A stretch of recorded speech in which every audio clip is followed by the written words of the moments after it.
Well, good afternoon. First, just want to welcome every member of the press and continue to reiterate our appreciation to the rights and the freedom of the press during these turbulent times where your lives are being put in challenging situations, and we do appreciate members of the press. I want to share that first. Just kind of lay a little bit of the ground rules for kind of going forward. Since we're now, in addition to being in a long-term pandemic, I think we all understand that the nation and the nation's cities are all experiencing evolving circumstances as it relates to the protests of George Floyd and his impact to each individual city that's also experienced the loss of life from black men and women across this nation. And so as we continue to understand that there are peaceful protests, there are also individuals that come to destruct and destroy that are not peaceful. And we want to ensure that there is a segmentation. I wouldn't be here today as mayor of Little Rock without peaceful protesters. But as the mayor of Little Rock, I want everyone to understand that it's my job to protect our city and not allow outside forces to create destruction within our city's property. It's my first priority to protect the public health, safety, and welfare of the city of Little Rock, and that's what we will do. And those that commit vandalism and property damage will be addressed. And so as we will move forward, we intend to have frequent briefings, maybe not daily, but definitely frequent briefings as these times that we are in are evolving. It's our commitment to ensure that the city of Little Rock has an accurate understanding and the perspective from the city of Little Rock of what's going on as it relates to this period of time of protest. So we'll start, and then we'll have these questions. And to ensure accurate understanding, I'm going to do my best to repeat the questions that are being asked. Many viewers aren't able to understand what reporters may be asking, so I will repeat the question and then respond. From that point on, we're going to allow Chief Humphrey to kind of do a brief run-through from a Little Rock perspective into last night. Chief Humphrey. Yeah, good afternoon, everyone. Like I said yesterday in starting off, I want to thank the citizens of Little Rock who have peacefully exercised their First Amendment rights. They have made me proud as the police chief.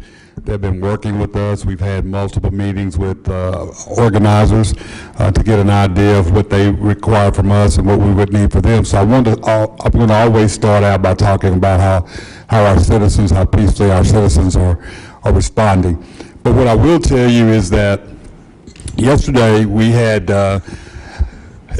we've had all week a unified command which consisted of several law enforcement agencies, that being the Arkansas State Little Rock Police, Arkansas State Police, I believe Sherwood Police, Pulaski County Sheriff, North Little Rock, and that's worked extremely well for us because it goes to show the close-knit partnership that we have with those neighboring agencies. And if I'm forgetting someone, please forgive me. But you know, the main purpose is to maintain peace and public safety in the city. And so last night we did have an assembly near the Capitol. As you know, the mayor issued an emergency declaration for an 8 o'clock curfew. We had many citizens that complied with that curfew. Unfortunately, we had some that did not. At some point last night in the downtown area, a certain group of individuals committed acts of vandalism. Also, instead of staying in one large group, they started splintering into smaller groups.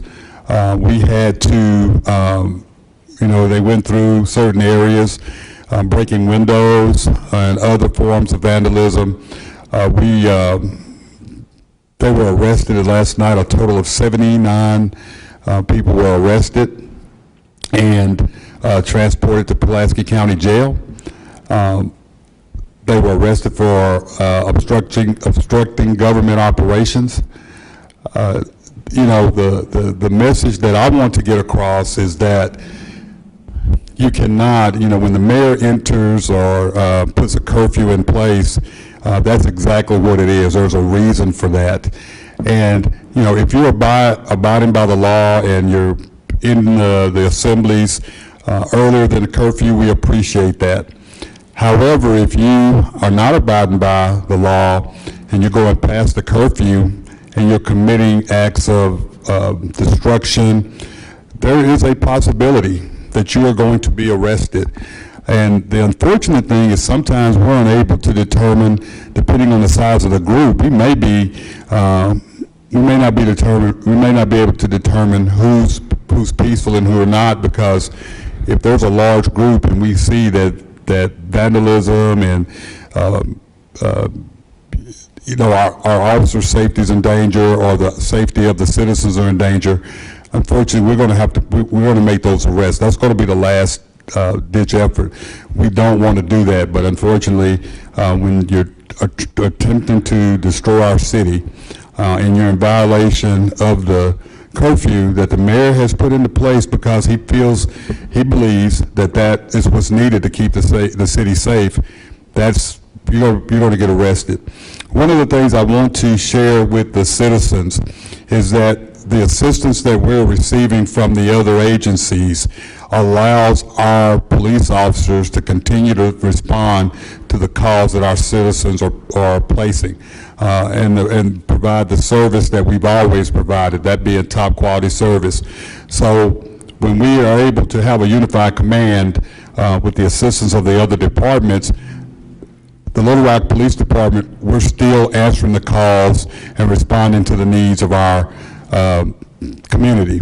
But, you know, if not for the assistance of the other departments, we would be stretched thin. And so I wanted to share that with the citizens so they know that we are still here. We are your police department, but we are, at this point in time, we do need assistance from other departments. Mayor?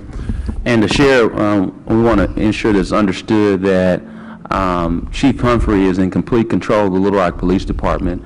But in these times, there's times that you do have to coordinate a part of this process, and we want to make sure that it's very clear.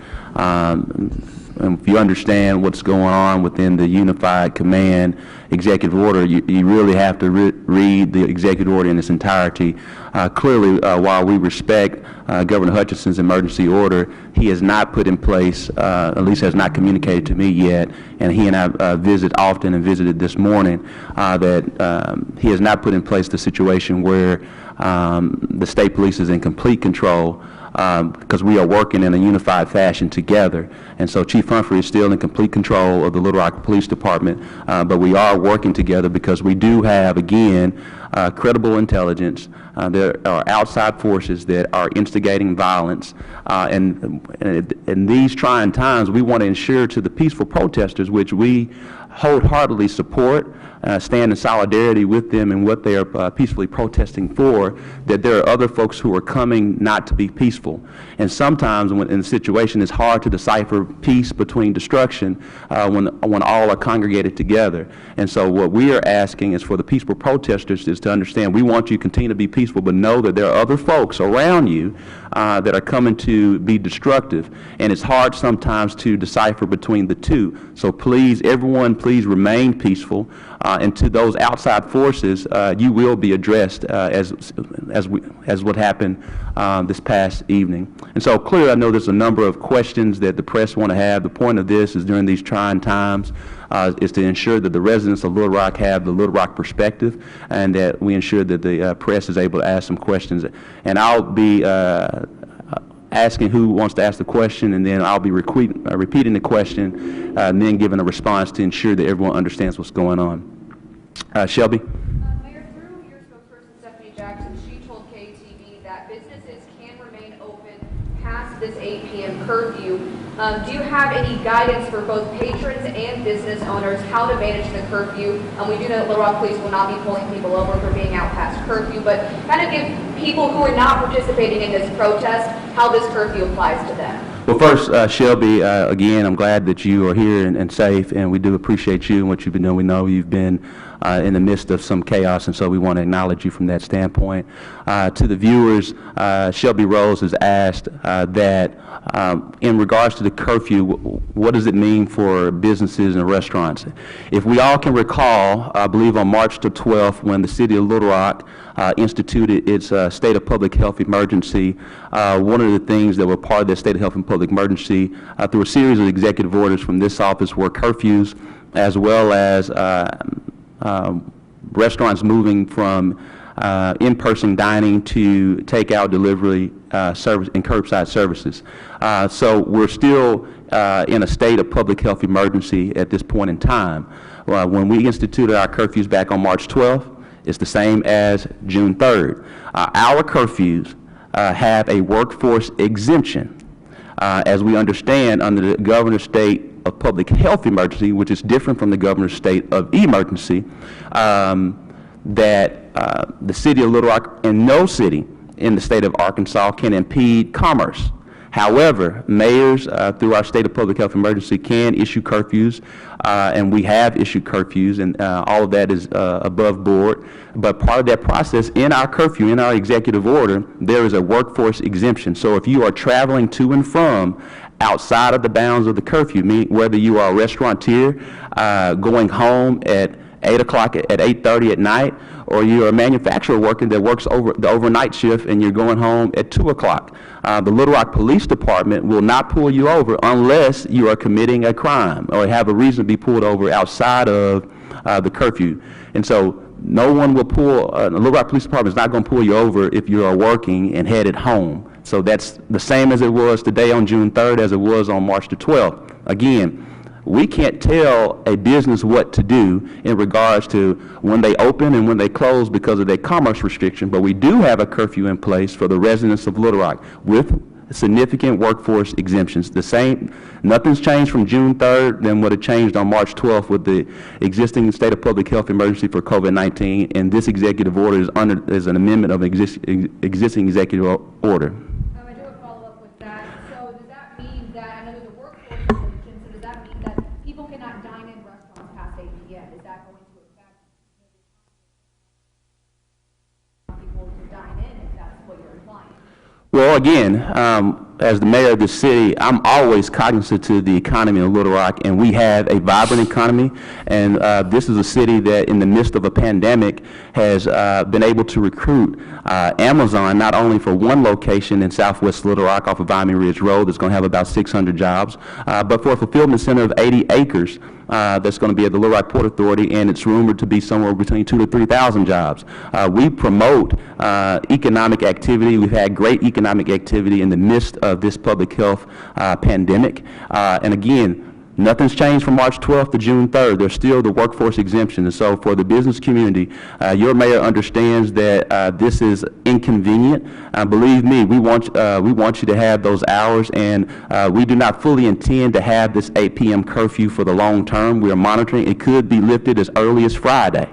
But we want to monitor each day because we also, in addition to worrying, being very concerned about our economy, our top priority is public safety. That's the number one priority. We can't have a vibrant economy if we don't have a safe city. Next question, ma'am, Ashley. Have you received anything outside of press in the last 24 hours? Or are you the same? In the last 24 hours, the question, everyone, Ashley Godwin, is it Godwin? I apologize. Well, please, everyone, please state their name so I don't get anyone's name mixed up. Also, I do apologize, Melissa. Melissa has asked the question, has I received any new threats over the past 24 hours? The answer is no. Yes, Rachel.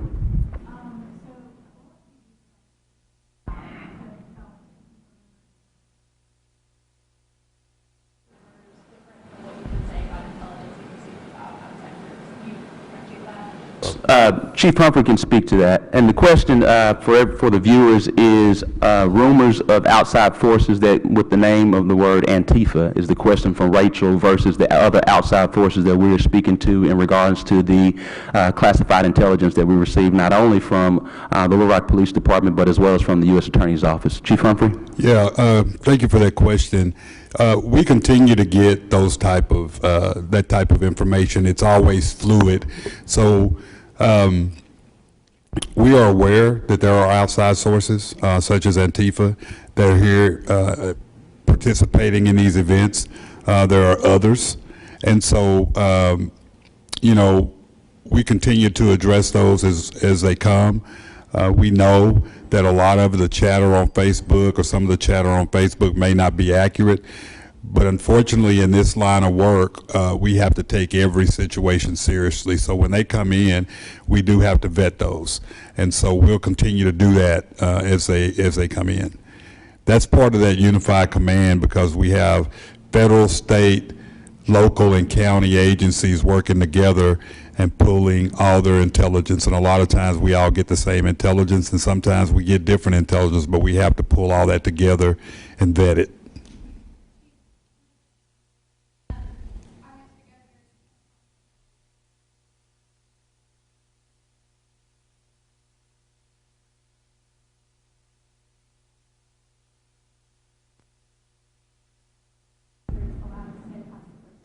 No, the curfews, and the question is, how do we handle the peaceful protesters that go beyond the curfew? And so that is a good question, and sometimes it's difficult. And what we have said is that I think there's more people who are participating in these protests that understand the curfew is in place. So what we've been seeing in his latest yesterday and the night before, we had a 10 o'clock curfew 2 nights ago, and people are leaving at 9:45 because they don't want to violate the curfew. They don't want to take a chance of getting in trouble or being stopped. And so it's the same thing with the 8 o'clock curfew. You do have that group that's going to obey or comply with the law and leave in enough time to get to their cars and hopefully get home. The sad thing about it is sometimes the peaceful protesters may not know who the non-compliant protesters are. And so, and I go on to say the sad thing about that, if they continue to protest, or then someone starts violating the law as far as, vandalism and things like that, sometimes those individuals just get caught up in the situation.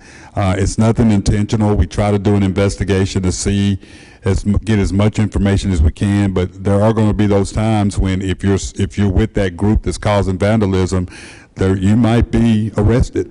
And so there's really not an easy answer to that. Sometimes it's a fluid deal. Sometimes we have to move really quickly.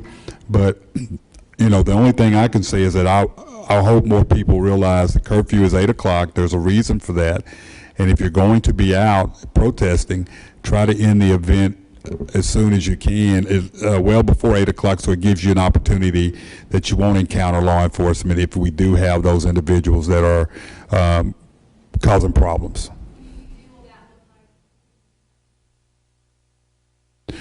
Yeah, we have, last night we arrested, a total of 79 individuals were arrested, and they were transported to Pulaski County Jail, and they were fingerprinted and released. So yes, we will be transporting people to jail there, and it's obstructing governmental operations, and that's what they were arrested for.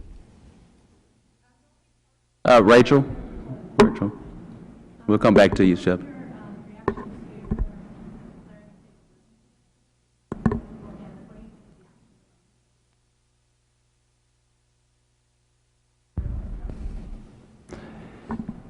Could you repeat the question just so I hear, so I can repeat it back to the viewers?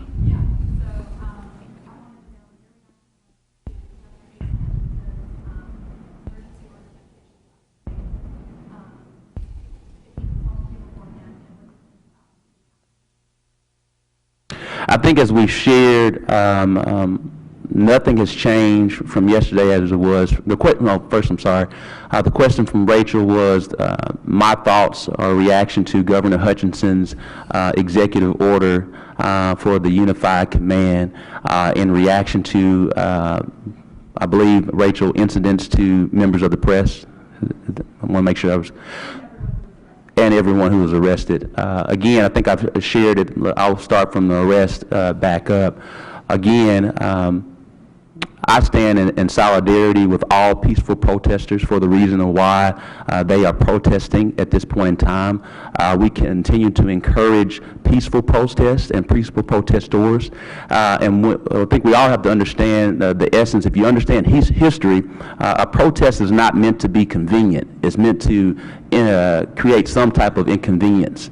And peaceful protesters also understand if there is a breaking of the law, they understand that there will be some type of arrest, particularly if it gets outside of legal authority. It's my job as mayor of the city is to maintain peace and protection. And so, again, I stand in solidarity with peaceful protestors, and I believe all peaceful protestors understand the possibility to be arrested from that standpoint. And so, again, I fully support those peaceful protesters, but also I have no tolerance at all for those detractors, those that are creating chaos and havoc by vandalizing property here in the city of Little Rock. And those are two different things. We got peaceful protesters and we have outside forces. We support peaceful protesting, and what you've seen, the restraint from the Little Rock Police Department over the past weekend by allowing peaceful protesters to protest. But when things turn to a level of violence, we have to maintain peace and protection here in our city. So that's from that standpoint. I want to make sure everyone's clear. There's a difference between a peaceful protester as well as those that are creating violence, and we will always address those that are committing a crime and violence from that standpoint.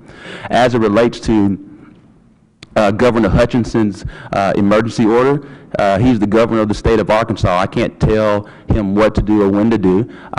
We understand that we are working together from this past weekend because we are experiencing trying times when you have outside forces that are coming into your city causing chaos. We do have to work with the state police to coordinate. That's what happened Saturday night, Sunday night, Monday night. The only difference between last night and Saturday, there was more visibility. But Chief Humphrey is still in complete control of the Little Rock Police Department. Now, there is a clause that the governor can make a decision at a moment's time now that we have this emergency order to allow for the state police to be in complete control. The governor has not made that decision. He and I have visited about that. He understands that Chief Humphrey is in complete control with the Little Rock Police, and the Little Rock Police is working in coordinated fashion to maintain peace because, again, we have a number of people who have entered into our city, and right now we got about 265 members of the Little Rock Police Department that are on patrol. And so, of course, if anyone understands Little Rock, we are a city of 200,000 people, but we're 124 square miles. And so we are thankful for coordination, but LRPD is in complete control of the chief of police here. We are working in coordination, and we will continue to protect peaceful protesters. If you're not a peaceful protester, you don't have too much to worry about. If you are someone that's committing violence, you will be dealt with. Yes. You mentioned that 79 arrests were made earlier in the press conference. Involved. Can you clarify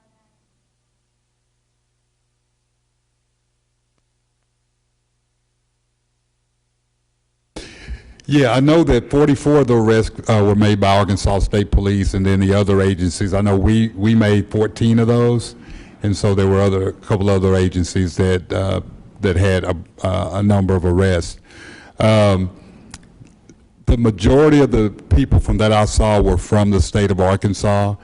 There were from North Little Rock, there was some Little Rock, there was I believe Conway, Searcy. So not all were from here. There were some from outside of the city of Little Rock that were arrested also. Shelby? Only part of my question got answered earlier. Can you clarify if people can shop, dine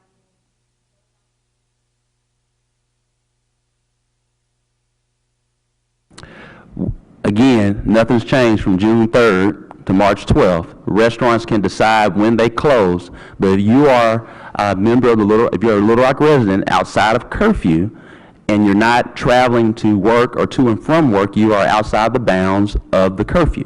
Nothing's changed since March 12th. Yes, Rachel?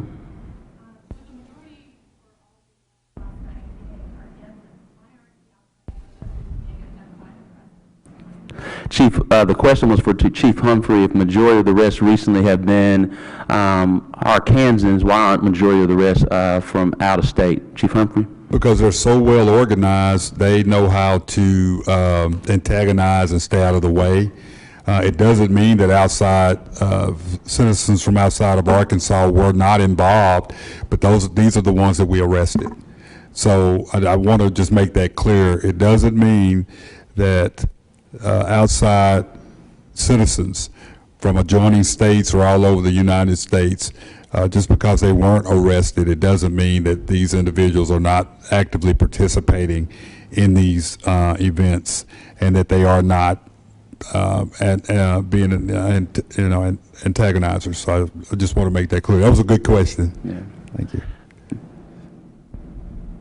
Yes, sir. What?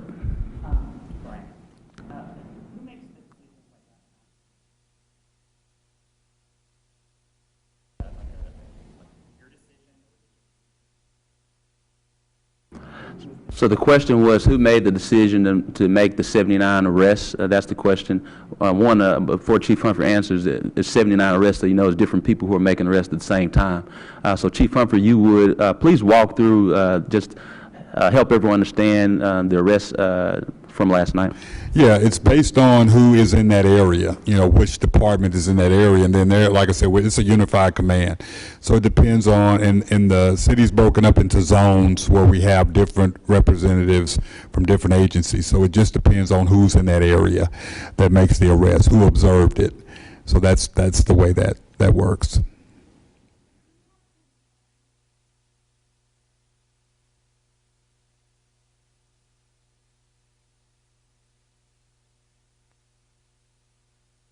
The question is, do we have confirmed intelligence of outside forces? Yes, we have confirmed intelligence. I've received confirmed intelligence from U.S. Attorney Cody Highland, and I also received confirmed intelligence that the Little Rock Police Department has received. Chief Humphrey, would you like to speak to that? Yeah, when we mention a name, we are pretty confident that that's accurate information. So yes, we know for a fact that we do have members of Antifa here in the city that are participating in these events. U.S. Attorney Cody Highland of the Eastern District. Rachel?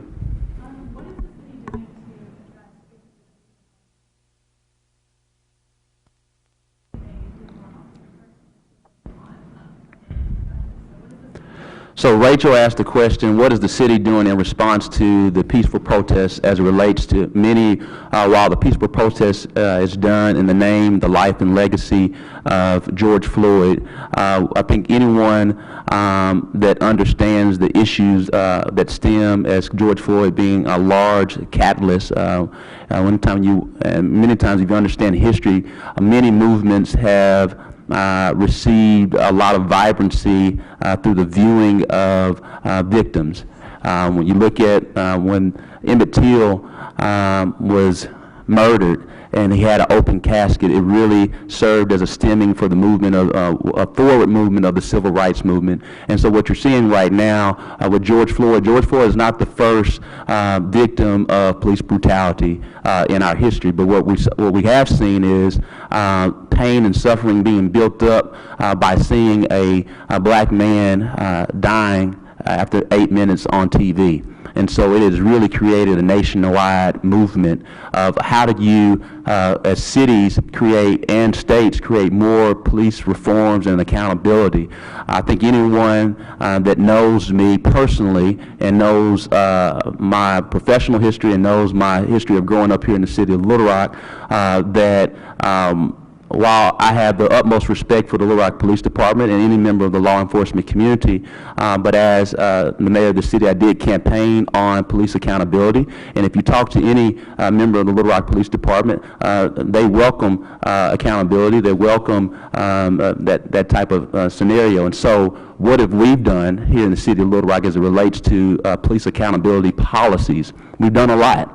I think anyone will share that Chief Humphrey and largely Assistant Chief Bewley, Assistant Chief Hayward Finks, Assistant Chief Alice Falk, Captain Temple, and many others worked hard in the midst of, it's no secret that there were some national news before me taking office with no-knock warrants. And so Chief Humphrey and his leadership team worked to, when he was hired, worked to implement. Larger Wheels a Lot was kind of done before he actually got there. He helped be a part of that process.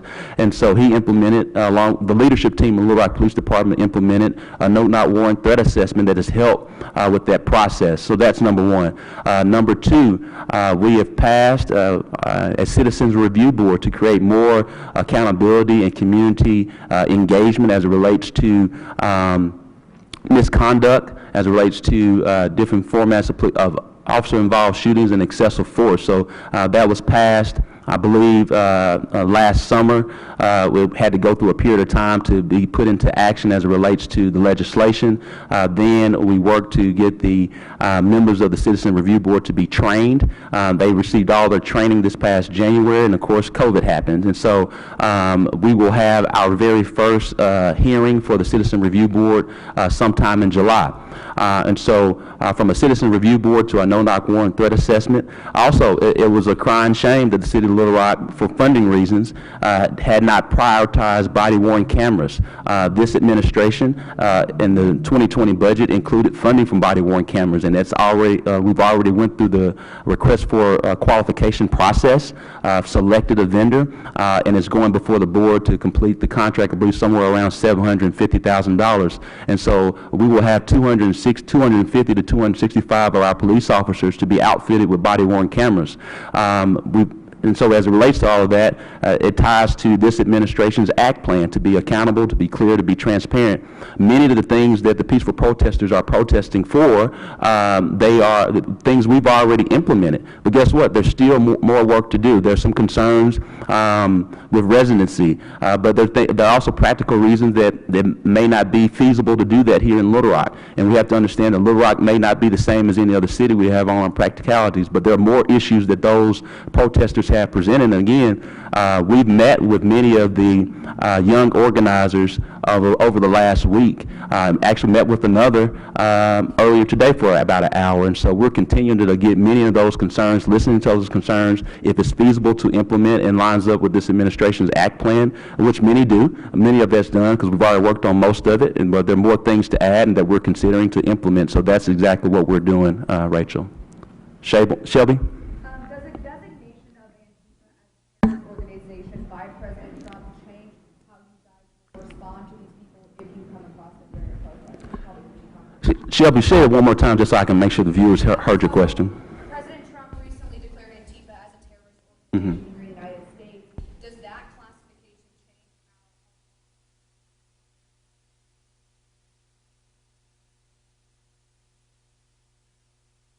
Shelby's asked the question, since President Trump has declared organizations like Antifa as terroristic organizations, does that change how we address our engagement and enforcement when we encounter them? Chief Humphrey? So it's yes.